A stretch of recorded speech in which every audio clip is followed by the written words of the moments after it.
aos corações. A plena graça traz a nossa dor, desfaz, difunde a tua paz entre as nações. Ao trino excelto, Deus conosco, terra e céus, louvores deem. Ao grande Deus, Senhor, Pai, Filho, ensinador, louvemos com fervor sem fim. Amém.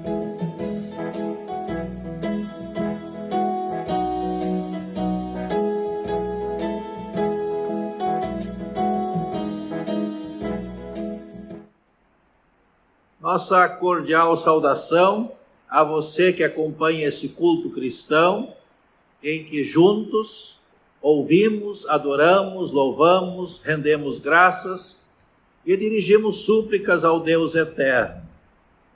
Agradecemos a todos que dedicaram seu tempo e dão-nos no preparo desse culto online, lembrando também que os cultos presenciais com Santa Ceia são realizados todos os domingos às 9 horas da manhã, e a participação nesses cultos é mediante agendamento pelos fones 3221 6339 e 99735 1760.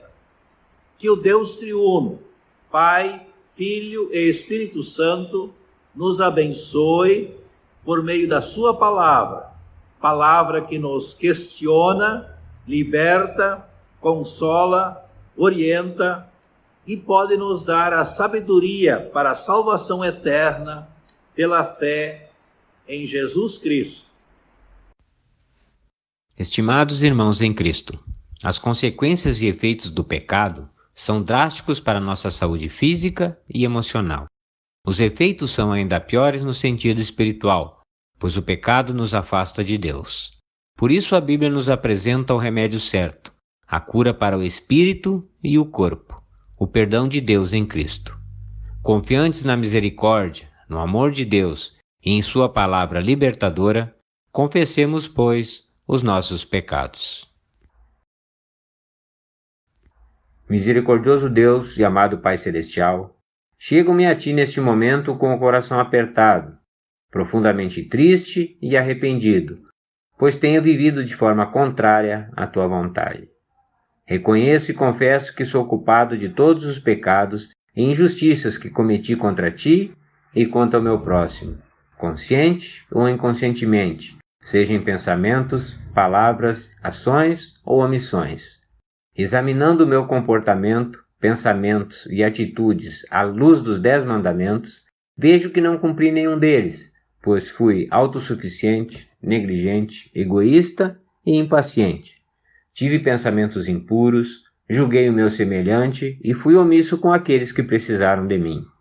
Na minha fraqueza, deixei de buscar a Ti em primeiro lugar e preferi depositar minha confiança nas coisas deste mundo. Tive dificuldade em aceitar os Teus desígnios, questionando assim os Teus caminhos. Por vezes cheguei a colocar-me em Teu lugar, para decidir o que é certo ou errado, e a questionar-me por que tantas coisas ruins acontecem nesse mundo, como se o culpado de tudo fosse o Senhor, ó Pai Celestial, quando na verdade as coisas ruins são em grande parte consequência de nossos pecados. Confesso que muitas vezes deixei de agradecer pelo dom da vida e seu sustento, pelo maravilhoso presente da vida eterna e pelas demais incontáveis bênçãos materiais e espirituais, que são fruto do Teu amor, graça e bondade. Confesso que deixei de testemunhar a minha fé em Cristo quando tive oportunidade, e que não tenho servido na congregação com meus dons, bens e tempo como prometi na minha decisão. Enfim, tenho te servido de forma incompleta e falhado em mostrar a minha fé, pois tenho vivido muito para mim mesmo e pouco para a tua honra e glória. Confesso que não tenho cumprido plenamente o dever de pai para com os meus filhos, que não tenho dedicado um momento diário para a leitura e estudo da Tua Palavra em família, e que não tenho orado como deveria. Oro mais nas minhas necessidades e quando o faço é mais para pedir do que agradecer. Gracioso Deus, tudo isso e muito mais eu tenho feito. No entanto, confiante no Teu amor e na Tua infinita misericórdia, te peço, ó Pai, tem compaixão de mim, pecador arrependido, e conceda-me a graça do perdão. Fortaleça a minha fé e conceda-me a graça do Teu Santo Espírito para transformar o meu coração e a minha mente, com uma vontade renovada de praticar o bem, e assim viver uma vida que seja agradável aos Teus olhos. Em nome e por amor de Jesus Cristo, meu único e suficiente Salvador. Amém. A Bíblia Sagrada, a Palavra de Deus, tem boas notícias para você que confessa seus pecados e crê em Jesus Cristo. Na primeira carta de João está escrito: se confessarmos os nossos pecados a Deus, podemos confiar que Ele nos perdoa e nos purifica de todo erro. E é perfeitamente correto Deus fazer isto por nós, porque Cristo morreu para levar os nossos pecados. Meus filhinhos, estou lhes dizendo isto a fim de que vocês fiquem longe do pecado. Mas se vocês pecarem, existe alguém para rogar por vocês diante do Pai. O nome dele é Jesus Cristo, aquele que é tudo quanto é bom e que agrada completamente a Deus. Ele foi quem levou sobre si a ira de Deus contra os nossos pecados e nos trouxe a comunhão com Deus. Ele é o perdão para os nossos pecados, e não somente os nossos, mas os do mundo inteiro. Que a paz de Deus esteja com você, que confessou os seus pecados e confia em Jesus Cristo para ter o perdão de Deus.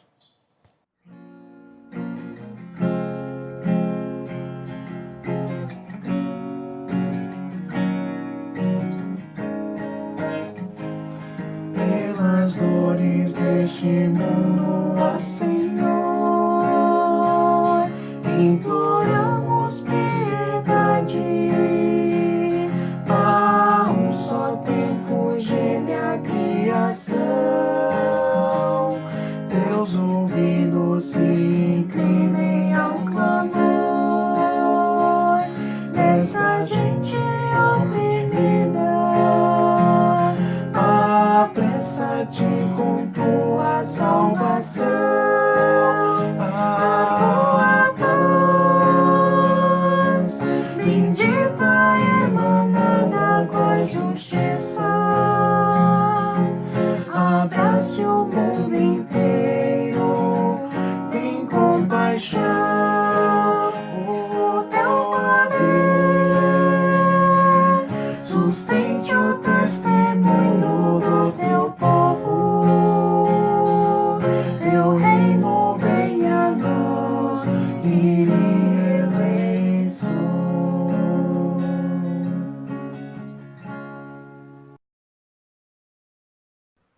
No dia 11 de setembro de 2001, quase 3.000 pessoas morreram e mais de 6.000 ficaram feridas durante ataques terroristas contra os Estados Unidos, quando aviões colidiram contra as Torres Gêmeas e contra o Pentágono. No dia 11 de setembro de 2020, quase 1 milhão de pessoas morreram por causa da pandemia do coronavírus. Essas e tantas outras notícias levam muitas pessoas a se questionarem: se Deus existe, por que Ele permite tanto sofrimento? Essa é uma questão difícil de ser respondida. E por causa dela, muitas pessoas se recusam a acreditar em um Deus que é todo-poderoso e amoroso, e que ao mesmo tempo permite que exista tanto sofrimento na história do mundo e nas nossas próprias vidas. Alguém certa vez disse: ou ele é todo-poderoso, mas não amoroso o suficiente para pôr fim ao mal e ao sofrimento no mundo, ou ele é amoroso, mas não é todo-poderoso o suficiente para pôr fim ao mal e ao sofrimento. Por isso, não consigo acreditar em um Deus que permita o sofrimento. se ele realmente existe, não é confiável. O que nós podemos dizer diante dessas afirmações? Bem, antes de tudo, acredito que a grande maioria concorda que as pessoas não devem sofrer, ser excluídas, oprimidas e etc. Porém, se Deus não existe e tudo está baseado na teoria evolucionista, não tem por que acharmos que o sofrimento é injusto. Afinal, o mecanismo evolucionista da seleção natural depende da morte, da destruição e da violência dirigida pelos fortes contra os mais fracos. Por isso, quem não acredita em Deus não tem um real motivo para se importar com as injustiças deste mundo, porque, de acordo com o evolucionismo, isso é uma coisa natural. Agora, se temos certeza de que este mundo é injusto e tomado pelo mal, estamos admitindo a realidade de algum padrão sobrenatural a partir do qual podemos dizer o que é certo ou errado. E esse padrão sobrenatural nós chamamos de Deus. Mas se de fato Deus existe, então por que ele permite o mal e o sofrimento? Precisamos ser sinceros e admitir que nunca teremos todas as respostas. Dúvidas e questionamentos todos nós temos. Até mesmo os escritores da Bíblia não sabiam de tudo, e muitos dos autores do Antigo Testamento expressaram suas dúvidas e questionamentos a Deus. Os livros de Jó, Eclesiastes, Lamentações e muitos salmos são exemplos de livros bíblicos que mostram isso. Como criaturas finitas, ou seja, que têm um início e um fim. Não deveríamos esperar compreender todas as coisas sobre um Deus infinito e como ele faz as coisas. Precisamos reconhecer o nosso conhecimento limitado e os propósitos ocultos de Deus. É o que Paulo relata em Romanos 11, 33 a 36. Porém, ainda que a Bíblia não nos dê respostas para tudo o que queremos saber, ela nos dá respostas para tudo o que precisamos saber. Nesse sentido, as Escrituras Sagradas fazem uma ligação de todo o sofrimento do mundo com a queda do ser humano em pecado, quando Adão e Eva desobedeceram à ordem de Deus de não comerem do fruto da árvore do conhecimento do bem e do mal. Deus disse a Adão quais seriam as consequências se ele escolhesse ser conhecedor do bem e do mal. Mas mesmo assim ele optou por conhecer. Por causa dessa escolha, ninguém é inocente, porque todos nós pecamos em Adão e, como consequência, merecemos a morte e a condenação ao inferno. Além disso, não só os seres humanos sofrem por causa do pecado, mas a natureza também sofre. Os desastres causados por fenômenos da natureza, as doenças e as mortes prematuras em decorrência de acidentes são resultado direto da maldição sobre a criação por causa do pecado.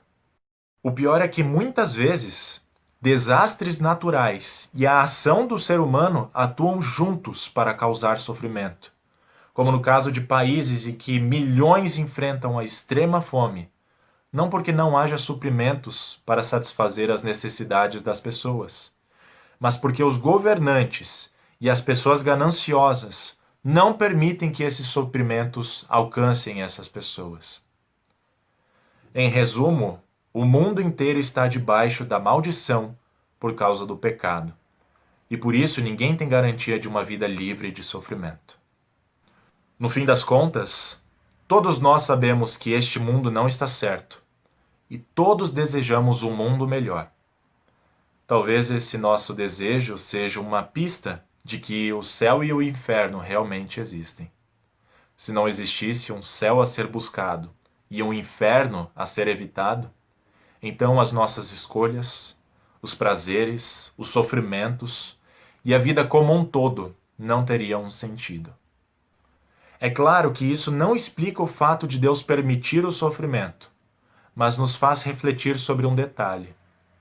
Suponhamos que Deus decidisse que impediria a existência do mal e fizesse acabar o sofrimento hoje, por onde ele começaria?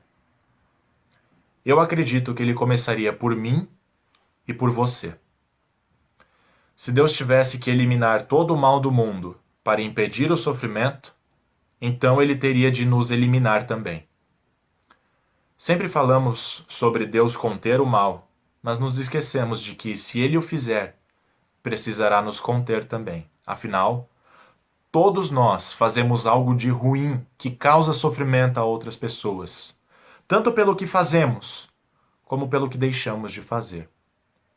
Além disso, se eliminarmos da história da humanidade todos os males causados pelas crueldades, as loucuras, os vícios, tirania e opressão, enfim, toda a desumanidade do ser humano para com seu semelhante, uma boa porção do problema do mal e do sofrimento seria solucionado e o mundo seria mais feliz. Não é verdade? Porém, a Bíblia nos ensina uma coisa extremamente importante. Mesmo que coisas ruins aconteçam neste mundo, Deus pode usar esses acontecimentos para fazer o bem. Uma história que é bastante usada para ilustrar a visão bíblica é a vida de José. José foi rejeitado pelos próprios irmãos e vendido como escravo aos ismaelitas por 20 peças de prata. Ele foi para o Egito e sofreu muito. Injustamente, ele foi lançado na prisão. Porém, após muito sofrimento, ele foi elevado ao poder supremo de um país, salvando da fome milhares de seus cidadãos e evitando a morte de muitas pessoas, inclusive de seus irmãos que o traíram. Sem dúvida, durante todos esses anos de sofrimento, José pediu a Deus que o ajudasse, mas não obteve a ajuda que esperava.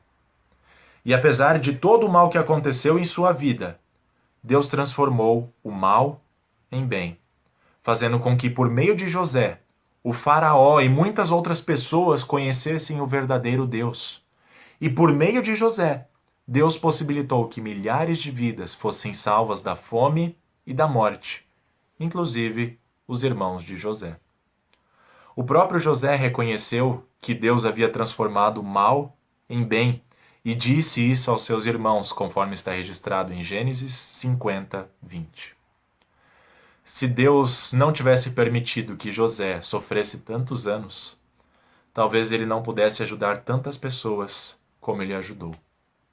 Com isso, precisamos admitir que Deus pode permitir que o mal aconteça para transformá-lo em bem.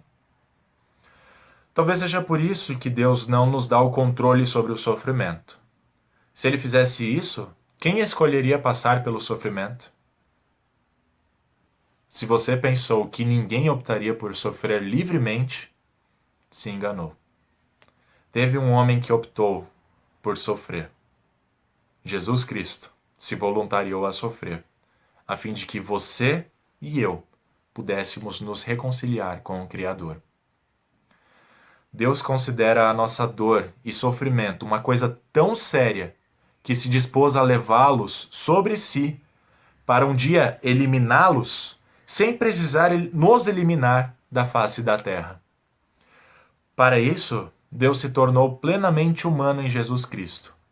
E dessa forma, conheceu em primeira mão o desespero, a rejeição, a solidão, a pobreza, a perda, a tortura, a prisão e a morte. O sofrimento de Jesus foi maior que o pior sofrimento humano, porque ele vivenciou a punição e a condenação de Deus pelos nossos pecados e pelos pecados do mundo inteiro. Nenhum de nós é capaz de compreender esse sofrimento. E embora fosse inocente, ele voluntariamente experimentou a punição pelos nossos pecados. Por quê? Porque ele nos ama e não quer que ninguém seja eliminado do mundo e sofra eternamente no inferno, separado de Deus. Por isso, ele quis ser o nosso perfeito substituto diante de Deus, para cumprir perfeitamente a vontade de Deus e assim satisfazer as exigências da justiça de Deus. Cristo, o Filho de Deus, foi escolhido e preparado para suportar as agonias do próprio inferno em nosso lugar. E Deus Pai estava preparado para suportar o sofrimento da humilhação e morte do seu próprio Filho, a fim de vencer o pecado, a morte, os males deste mundo, sem precisar nos punir, nos eliminar ou nos destruir. Em Jesus Cristo, Deus vivenciou a dor mais profunda. E mais do que ninguém, Ele conhece o sofrimento de cada pessoa, porque no sofrimento de Jesus estava o meu sofrimento, o seu e de toda a humanidade, inclusive o sofrimento de José. Porque assim como José, Jesus foi rejeitado pelos judeus, os seus irmãos, Jesus foi vendido pela traição de Judas por 30 moedas de prata e entregue nas mãos de outros. Jesus foi preso injustamente e depois de muito sofrimento injusto, que culminou em sua morte e consequente ressurreição, ele foi exaltado até o lugar de supremo poder e agora está salvando vidas do eterno sofrimento e saciando a fome espiritual de muitas pessoas. Apesar de todo o mal que Jesus sofreu, Deus transformou em bem para toda a humanidade. Se acreditamos que Jesus é Deus e morreu na cruz por nós, nos sentiremos confortados para enfrentar os sofrimentos desta vida, pois sabemos que Deus é realmente Emanuel, Deus conosco, e conhece o nosso sofrimento. Porém, só saber que Deus está conosco não é o suficiente. Não podemos olhar somente para a cruz, mas também precisamos olhar para o túmulo vazio, pois é dali que nasce a nossa esperança de um futuro melhor. O fato de Jesus ter ressuscitado nos enche de esperança, porque promete que teremos a vida que nós tanto ansiamos, uma vida sem sofrimento nenhum. Nós até podemos reclamar com Deus sobre a dor e o sofrimento, mas precisamos admitir que Ele não se isentou deles. Pelo contrário, Ele veio ao mundo para assumir a responsabilidade pelo sofrimento humano e para nos garantir uma vida muito melhor do que a que temos aqui. Além disso, muitos podem nos questionar dizendo: qual o propósito de Deus para os ataques terroristas do 11 de setembro de 2001 ou essa pandemia que estamos vivendo agora? Embora nós desejássemos que essas coisas horríveis nunca tivessem acontecido, existem muitas coisas boas que surgem dessas tragédias na vida de muitas pessoas, até mesmo gerações posteriores a esses acontecimentos. Coisas sobre as quais talvez nunca saberemos. Mas principalmente, muitas pessoas passaram a confiar em Jesus como seu Salvador. Como diz C.S. Lewis, a dor é o megafone de Deus para despertar um mundo surdo. Esses e tantos outros acontecimentos certamente despertaram muita gente para um olhar além do horizonte, ou seja, para além desta vida. Muitas vezes, a correria e os afazeres da nossa vida são tão urgentes e nos pressionam tanto que nos fazem esquecer de levantar os nossos olhos para além do horizonte da nossa própria vida e olhar para a vida eterna que nos espera após esta vida. E por mais doloroso que seja dizer isso, Deus pode permitir um grande sofrimento em nossa vida, a fim de levar pessoas ao verdadeiro conhecimento de Deus, crerem em Cristo e receberem a salvação eterna. O fato é que esta vida é o lugar onde são feitas escolhas que têm implicações para a eternidade. Nós podemos aceitar o resgate pago por Cristo, crer que Ele nos dá a vida eterna e servir como embaixadores de Cristo para ajudar outras pessoas a aceitarem o resgate pago por Jesus e confiarem nele, ou então nós podemos rejeitar esse resgate e aprender a começar a se acostumar com o sofrimento, porque sem Jesus, a eternidade será de eterno sofrimento. É doloroso ter que dizer isso, mas é mais doloroso ainda rejeitar essas conclusões. Isso significa que nós, cristãos, temos um trabalho a fazer, pois nós temos o privilégio de ajudar pessoas que estão sofrendo e promover a verdadeira esperança de um futuro melhor. Não um futuro aqui neste mundo, mas um futuro após esta vida. Somos embaixadores de Cristo para levar esperança para as pessoas. Certa vez, C.S. Lewis comparou Deus a um cirurgião. Um cirurgião tem as suas intenções totalmente boas. E quanto mais amável e consciente ele é, mais ele vai cortando. O intuito do cirurgião com isso não é o mero prazer no sofrimento do paciente, mas é fazer com que a pessoa fique livre da dor. Se ele parasse de fazer a cirurgia, toda a dor até aquele momento teria sido inútil. A partir desse exemplo, não precisamos saber o porquê de cada sofrimento ser permitido por Deus, ou como ele se encaixa no seu plano. Simplesmente, somos convidados a confiar em Deus e em sua vontade. Não importam quais sejam as circunstâncias, pois para os que creem em Cristo, o mal e o sofrimento são passageiros. Embora nenhuma pessoa se sinta grata pelas tragédias em si, muitos não trocariam por nada as lições que aprenderam. Com o tempo, a maioria de nós é capaz de ver boas razões, ao menos para algumas tragédias que ocorrem na nossa vida. Por que então não seria possível, da perspectiva de Deus, haver boas razões para todas elas? E se pensarmos sobre isso, descobriremos que praticamente toda lição valiosa que já aprendemos foi resultado de alguma dificuldade em nossa vida. Na maioria das vezes, o sofrimento nos ensina e é praticamente a única maneira pela qual podemos desenvolver virtudes. Por exemplo, não podemos desenvolver coragem a não ser que estejamos em perigo. Não podemos desenvolver perseverança a não ser que tenha obstáculos no caminho.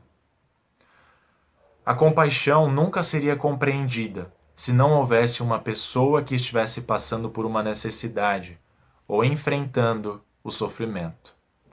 É como diz aquela expressão: sem dor não tem valor. As virtudes que desenvolvemos por meio do sofrimento vão melhorar nossa capacidade de ajudar outras pessoas que sofrem com problemas parecidos, mas principalmente vão contribuir para desfrutarmos ainda mais a vida eterna.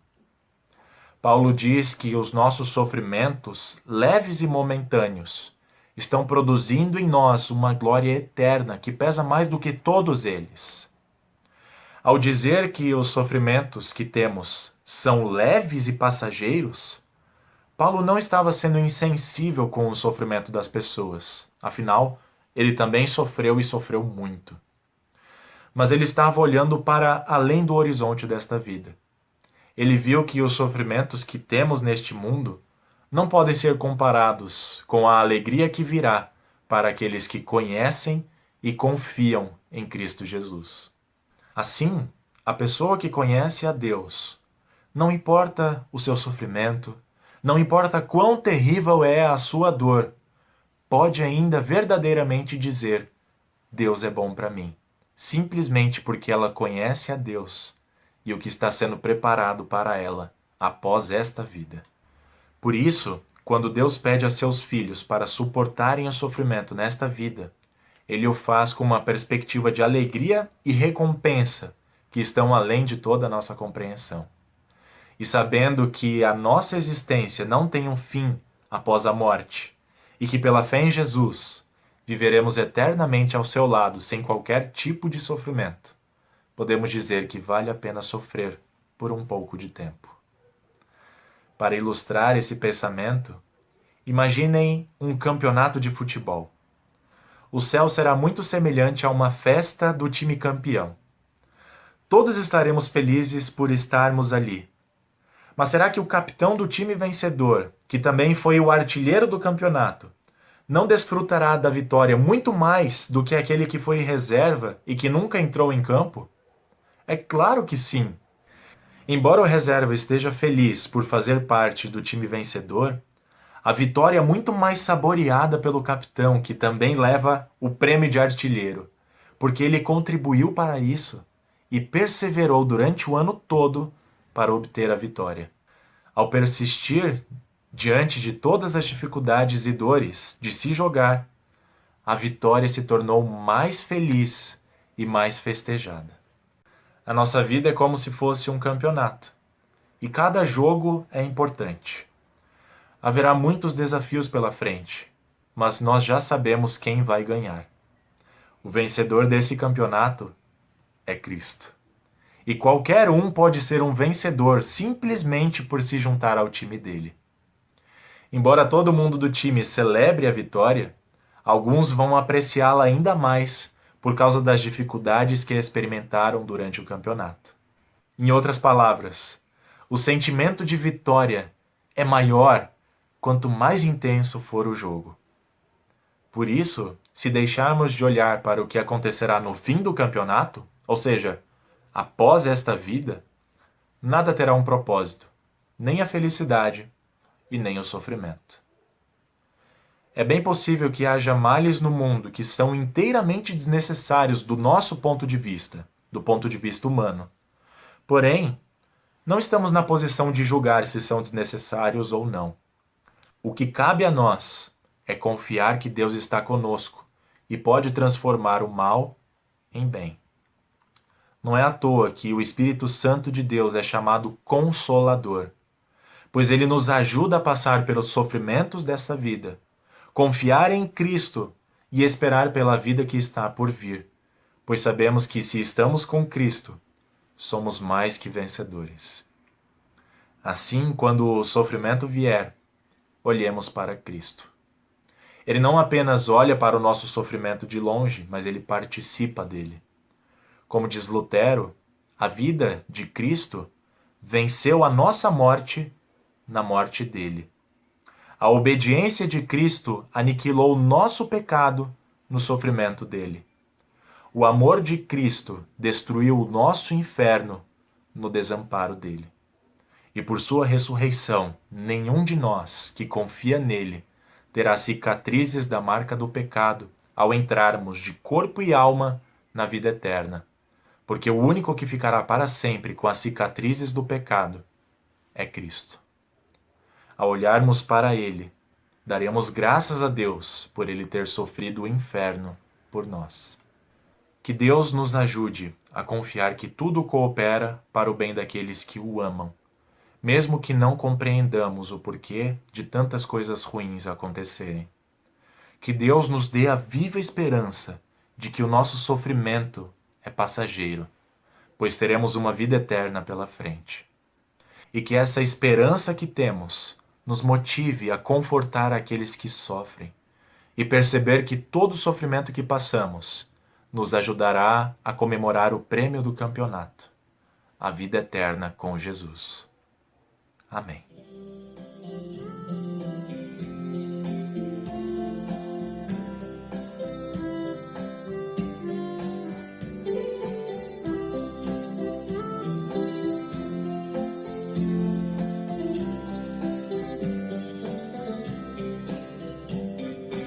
Em Jesus, amigo temos, que sofreu a nossa dor e nos manda que levemos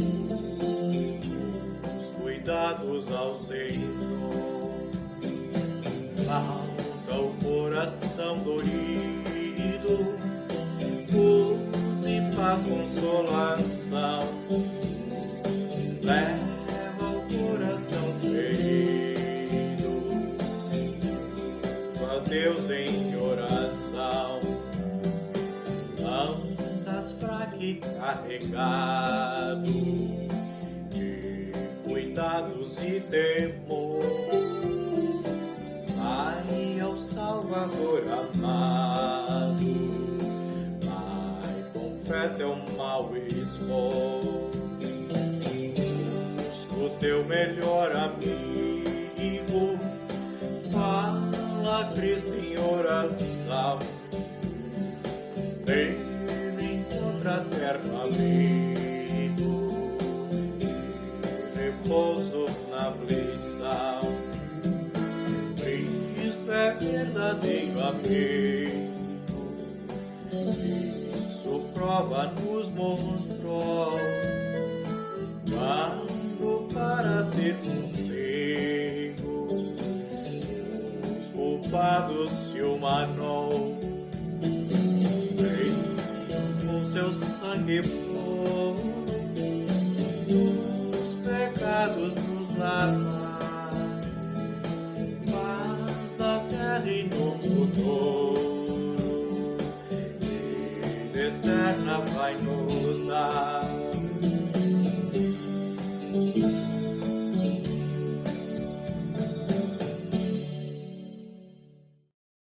Senhor Deus Pai, Filho e Espírito Santo, és todo-poderoso, onisciente, eterno, onipresente, misericordioso e bondoso. Deus dos céus e terra, em Ti vivemos, nos movemos e existimos. Agradecemos-Te pelas inúmeras bênçãos espirituais e materiais que, sem mérito ou dignidade da nossa parte, nos concedes. Agradecemos-Te por nos teres enviado Teu único Filho, Jesus, que em nosso lugar derramou seu santo e precioso sangue na cruz, onde sofreu, morreu e no terceiro dia ressuscitou, pagando por toda a humanidade a nossa culpa causada pelo pecado. E nesta obra de fé e confiança em Jesus, temos a certeza de perdão e vida eterna novamente no céu. Louvamos e agradecemos por preservares entre nós a Tua palavra e os santos sacramentos, o batismo e a Santa Ceia. Pedimos, Senhor, que conserves a Tua Igreja e a pureza de doutrina, e nesta obra de evangelização mantém Tua seara com pregadores fiéis que preguem a Tua palavra com ousadia e poder. Permite a todos que a ouvem uma correta compreensão. Abre as portas da fé com a presença de Deus Espírito Santo aos que ainda não Te conhecem. Concede por amor e misericórdia em Cristo o arrependimento e perdão para uma nova vida. Protege e defende a Tua Igreja de todos os perigos e tribulações. Tem compaixão de toda a cristandade, ó Senhor, e alivia e mantém na fé salvadora aqueles que estão sofrendo perseguições, zombaria e tirania por amor do Teu nome. Abençoa a IELB e suas congregações, diretoria nacional, lideranças e congregados para que sejam orientados, guiados e capacitados segundo Tua vontade e que todos, através do seu servir, façam tudo para a Tua honra, glória e louvor. Derrama a Tua graça e o Teu amor sobre todas as nações da terra. Abençoa a nossa pátria e o seu povo, e a todos que ocupam cargos de liderança e autoridade. Faze resplandecer a Tua glória no meio do povo, para que haja misericórdia, verdade, justiça e paz em todos os lugares. Entregamos aos Teus cuidados as nossas escolas e pedimos que concedes aos nossos filhos crescer em conhecimento e sabedoria útil ao próximo, bem como crescer nas virtudes cristãs, e ajuda-nos a produzir bons frutos para este mundo e o vindouro. Dá sabedoria, senso de responsabilidade, espírito de sacrifício e paciência aos pais, professores e cuidadores, para que possam cumprir com alegria e prazer a sua vocação de educadores da justiça que provém de Cristo. Bondosamente, defende-nos de toda calamidade e de qualquer outro mal que possa afetar o nosso corpo e alma, e que saibamos acudir ao necessitado. Fica conosco em mais uma semana que se inicia, dando-nos oportunidades de testemunhar Teu amor em Jesus. que possamos servir-te com alegria e colocar a teu serviço nossos dons, tempo e bens, para a tua honra, glória e louvor do teu nome. Por tua misericórdia, Senhor, ouve a nossa oração, em nome de Jesus. Amém. Que o amor, a graça, a paz e a proteção do Pai, de Jesus Cristo e do Espírito Santo esteja com todos vocês.